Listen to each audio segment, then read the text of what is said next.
আসসালামু আলাইকুম everyone, welcome back to my channel. কেমন আছেন আপনারা সবাই? নিশ্চয়ই ভালো আছেন। আজকে আমি আপনাদের সাথে শেয়ার করব খুবই অল্প সময়ে ঝটপট বানিয়ে নেওয়া যায় এমন একটি ইফতার আইটেম রেসিপি। আপনারা চাইলে ইফতারে এই আইটেমটি বানিয়ে নিতে পারেন, আর খেতে কিন্তু দুর্দান্ত লাগে। আর এজন্য আমি এখানে প্রথমে নিয়ে নিয়েছি 1 কাপ পরিমাণ চিরা, আর দিয়ে দিচ্ছি পর্যাপ্ত পরিমাণ পানি। আর এখন আমি চিরাগুলোকে খুব ভালোভাবে ধুয়ে পরিষ্কার করে নেব।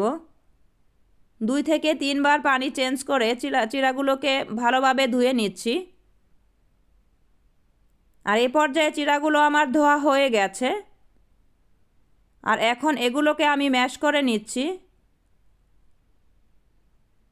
একটু সময় নিয়ে খুব ভালোভাবে চিরাগুলোকে ম্যাশ করে নিতে হবে। আর চিরাগুলো আমার ম্যাশ করা হয়ে গেলে এখন এখানে আমি অ্যাড করে দিচ্ছি 1/2 কাপ পরিমাণ বেসন,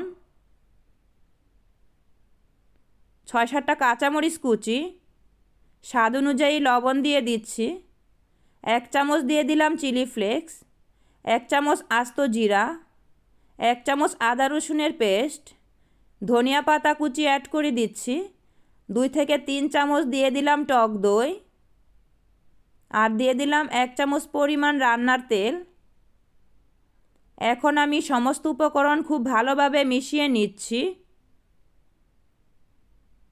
একটু সময় নিয়ে সমস্ত উপকরণ খুব ভালোভাবে মিশিয়ে নিতে হবে, আর মিশিয়ে একটা সফট ডো তৈরি করে নিচ্ছি। আমার আজকের নাস্তার রেসিপিটি যদি আপনাদের কাছে ভালো লেগে থাকে, আপনাদের কাছে অনুরোধ রইল আমার চ্যানেলটি সাবস্ক্রাইব করে আমার পাশে থাকবেন।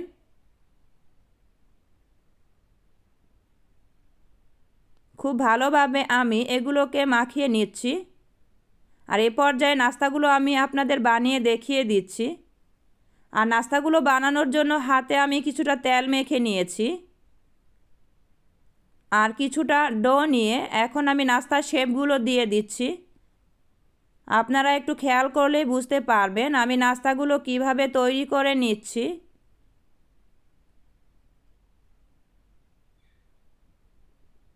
আমি এইরকম শেপ করে নাস্তাগুলো বানিয়ে নিয়েছি।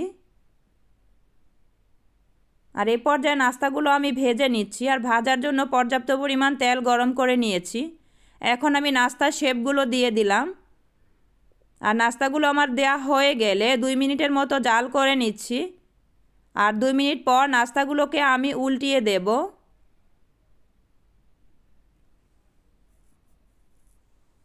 একটু সময় নিয়ে উল্টে পাল্টে নাস্তাগুলোকে ভেজে নিতে হবে।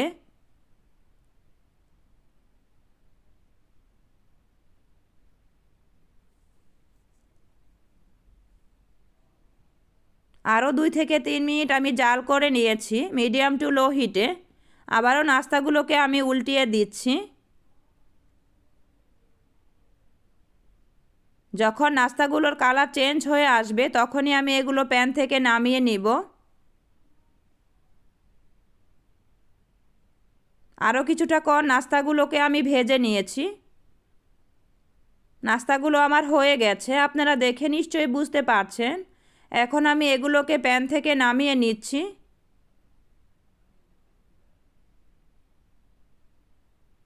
আর নামিয়ে একটা কিচেন ডিশের উপর রেখে দিচ্ছি যাতে এক্সট্রা কোনো তেল না থাকে।